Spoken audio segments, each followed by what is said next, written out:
आदिकाल में अफ्रीका के सभी मैदान घने जंगलों से घिरे हुए होते थे। अगर बात करें उस समय की, जब हमारे पूर्वज यानी आदि मानव का विकास हो रहा था, एक समय में पूरे अफ्रीका में आदि मानव का राज था। ये उस समय के सभी जीवों में सबसे सफल जीव में से एक थे।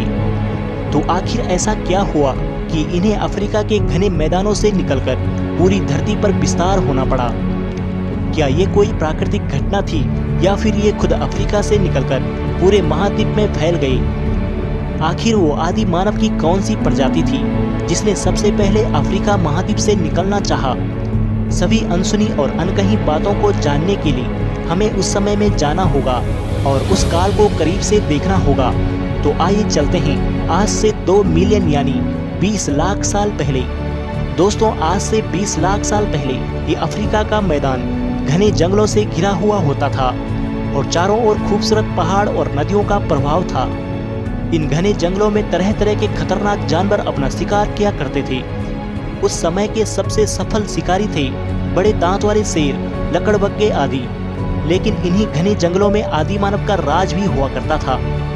अफ्रीका में आदि मानव की सबसे पहली प्रजाति ऑस्ट्रोपिथिकस थी। ये प्रजाति सबसे पहले पेड़ों पर रहा करती थी, जो फलों और पत्तों को खाकर अपना जीवन यापन किया करते थे। समय ढलने के उपरांत इनके दिमाग का विकास हुआ और इनकी शारीरिक बनावट में बदलाव हुआ और हर चीज के बारे में जानने की चाहत इन्हें पेड़ों से जमीन पर खींच लाई और यह एक नई प्रजाति में विकसित हो गई, जिसे आज हम होमो इरेक्टस के नाम से जानते हैं। ये प्रजाति आमतौर पर पूरी तरीके से मांसाहारी तो नहीं थे, लेकिन मांस मिलने पर खा लिया करते थे। जैसे कि सियार लकड़बग्घों और तेंदुआ के द्वारा छोड़े गए शिकार को वह अपना निवाला बना लेते थे। उनके पास उतने आधुनिक हथियार तो नहीं हुआ करते थे कि जिससे वो किसी भी जानवर का शिकार कर सके। वैसे कुछ न मिलने पर ये पेड़ों की जड़ों को अपना भोजन बना लेते थे। होमो इरेक्टस ही आदि मानव की वो पहली प्रजाति थी जिन्होंने अफ्रीका महाद्वीप को छोड़कर धरती के दूसरे महाद्वीपों में जाने का फैसला किया। पुरातत्वविदों के अनुसार आज से लगभग 18 लाख साल पहले होमो इरेक्टस यूरोप और एशिया में फैलना शुरू हो गए थे और वहां से उनका विस्तार सभी महाद्वीपों में होता चला गया, जैसा कि नॉर्थ अमेरिका और साउथ अमेरिका में। अब हर महाद्वीप के वातावरण के हिसाब से इनके रंग बदलते गए, जैसे कि ठंडे स्थानों पर रहने वाले गोरे हो गए और गर्म स्थानों पर रहने वाले काले हो गए।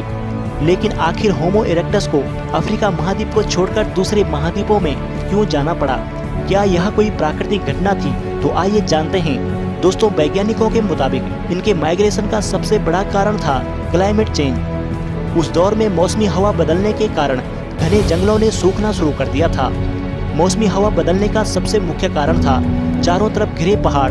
उस दौर में भूकंप की वजह से टेक्टोनिक प्लेटों में हलचल हुई और पहाड़ों का निर्माण होता चला गया और इन्हीं पहाड़ों ने हवा को मोड़ दिया, जिससे घने जंगल घास के मैदान में बदल गए। और यही सबसे बड़ा कारण था होमो इरेक्टस को अफ्रीका महाद्वीप को छोड़कर दूसरे महाद्वीपों पर पलायन करना पड़ा। दोस्तों, इस क्लाइमेट चेंज का असर हमारे पूर्वजों पर नहीं पड़ा, बल्कि बाकी ऐसे जानवरों पर भी पड़ा, जो या तो उस क्लाइमेट चेंज में अपने आप को ढाल लिए या उन्हें विलुप्त होना पड़ा।